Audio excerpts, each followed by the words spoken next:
Hi, this is a demonstration of all of the things that need to happen early in the week after we've had a service on the Sunday, and we want to update the website to show the service and the audio of the sermon and all of those things. So the first thing that we're going to do is in the browser we go to the Westville Methodist YouTube channel, which I think is that. There we go. And if you're logged in to the church account, and you'll see that logo up there, then you go into YouTube Studio, and we're going to go and look at the content. Look on the live tab, because this was a live stream, and there's the most recent service that was recorded. If you click on those little dots there, that drop down menu will allow you to download. So that's the first thing we do, is download the video, and it's quite a big file and it can take quite a while, and so I'm not going to sit here while it takes half an hour. We'll fast forward. Right, that file has downloaded now, and we want to first of all extract the audio of the sermon, so just the audio. And what we're going to do is open the file in Audacity, and that way we can strip out the video and cut away all the extra audio. So we're going to go and file open and fetch the file that we downloaded. There we go. First thing we want to do is we have a stereo audio here, the two tracks left and right, and we don't need that, we just need mono. So we can reduce the file complexity and size by going into tracks, mix stereo down to mono, and that's just going to merge the two tracks into one audio track. They are identical anyway, so it makes no difference. Then the next thing we want to do is try and find where in this piece of audio the sermon begins. And it's hard to see right now just by looking at that, so we're going to normalize the audio, and that's just basically amplifying it, making it louder so you can see what's going on. So first of all, to do that, you click on the audio and you select the entire piece. Control A will do that. Effect, normalize, and that will give us a clearer idea of what's going on here. So if you look at the beginning of a service, you can see those louder bits there are songs. You can probably see 1, 2, 3 songs, maybe 4 songs. And I'm going to go and just fiddle around and find out exactly where the sermon audio starts. And you can just do that by trial and error, but it's going to be somewhere around the 25-minute mark. As it turns out, it's there. So I'm going to zoom in a bit by pressing Control 1. And that's where the sermon begins. I'm going to highlight, press Shift and Home, and that will highlight everything from the beginning of the audio up to that point, and then press Delete. And so now our audio track begins at the beginning of the sermon, and we're going to go down here, and what is it going to be, about 20 minutes I suppose.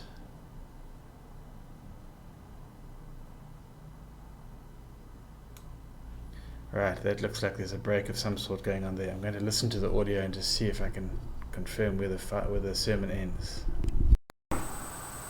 Silence, we pray for ourselves and for our families and those we love. Receive these gifts as a token of the offering of our lives. Use them all for your glory, we pray in Jesus' name. The suffering of his people that God sees, God gets involved and lead us on a new path from the midst of the wreckage. Pray in Jesus' name.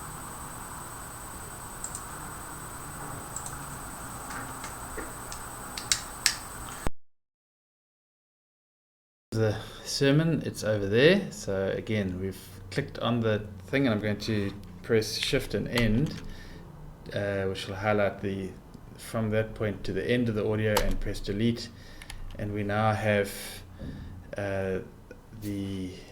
just the audio of the sermon. If we zoom back a bit, you can see the whole thing there. Right, next thing that we do is we export the audio as an MP3, and And so we're going to call it 2022-09-11 WMC and save. Right, then we can close out of Audacity and go back to our browser. And what we're going to do now is go to the Westville site, and we're going to add a new sermon. So we go to website. This is the sermon series that it was a part of, A Light for My Path. So we click on that and we create sermon. So the series is correct. The service date was the 11th. The title, let's just call it The Burning Bush.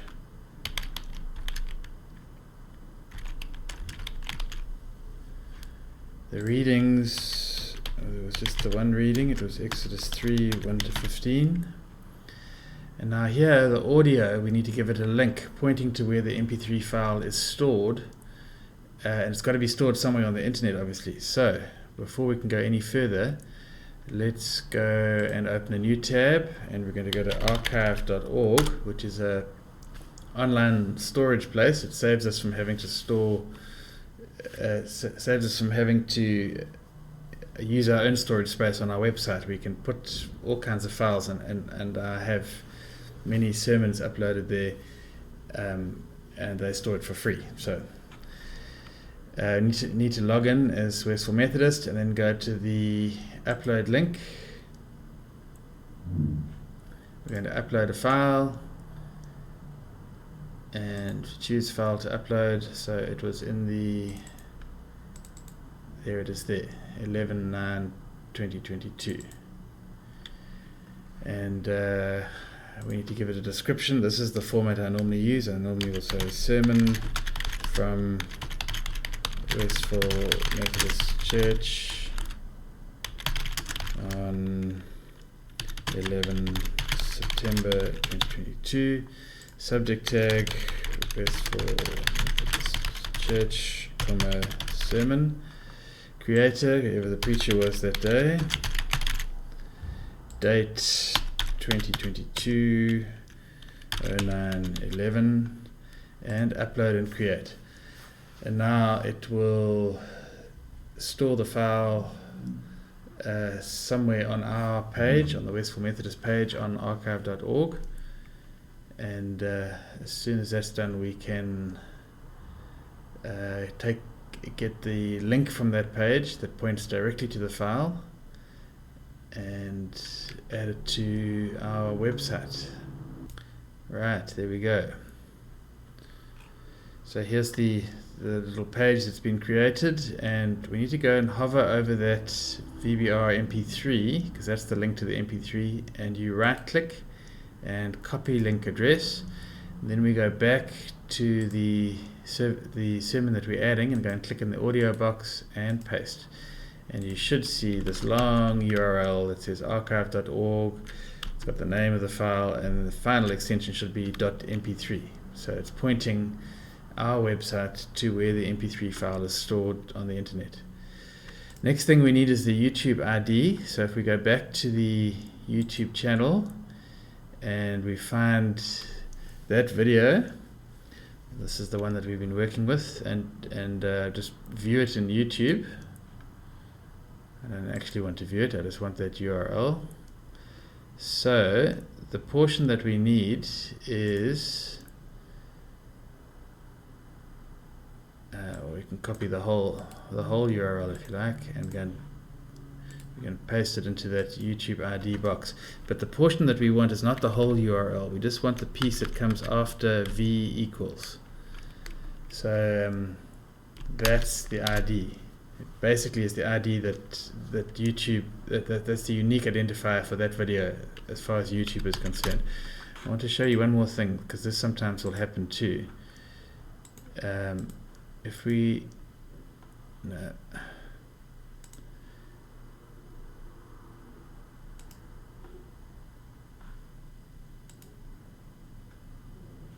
sometimes the video will open with a slightly longer URL, it looks like this. So at and t equals 150, and that basically means that it's opening at second 150 of the video. So if that's what it looks like, then it's slightly more complicated to get the ID out of the URL. We put the whole thing in there, we take out all of this bit up to v equals, and we cut out the little piece at the end that says and t equals.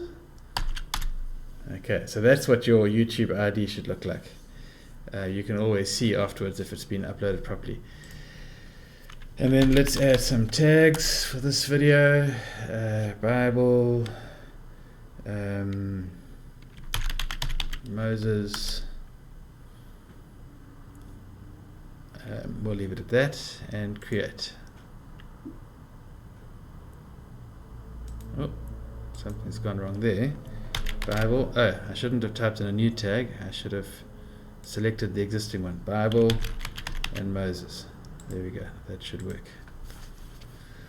Right. So now if we go to preview the website, click on that little compass point there, you should see that the latest sermon has now arrived. And there, if you click play, it's going to play the audio from the archive.org site. If you click video, we should see the video of the entire service. If you click on that burning bush link, it's going to take you to the page on the website where all the sermon detail is stored. And let's copy that sermon link. Copy, and let's go to Facebook now so that we can post this to our Facebook page, the Westville Methodist Facebook page. And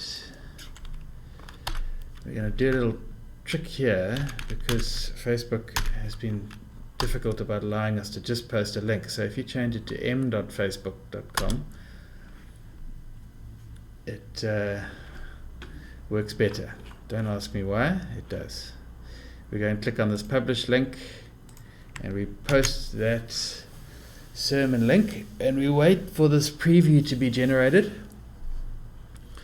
It's going now to check what's at that address. It's busy loading a preview. Right, it's got it. Now I delete the link and press post. And what that effectively has done is just post that preview to the Facebook page. Let's go and have a look, see what it looks like on the proper screen now. And there we go. You can see that the sermon has been posted. It's just used the image, it's picked up the details from what we created on the website, and if we were to click on that link now, it would take us directly to that page on our website, and people can listen and watch and so on. Right, that's lots of moving parts there, but hopefully we'll get the hang of it. Good luck.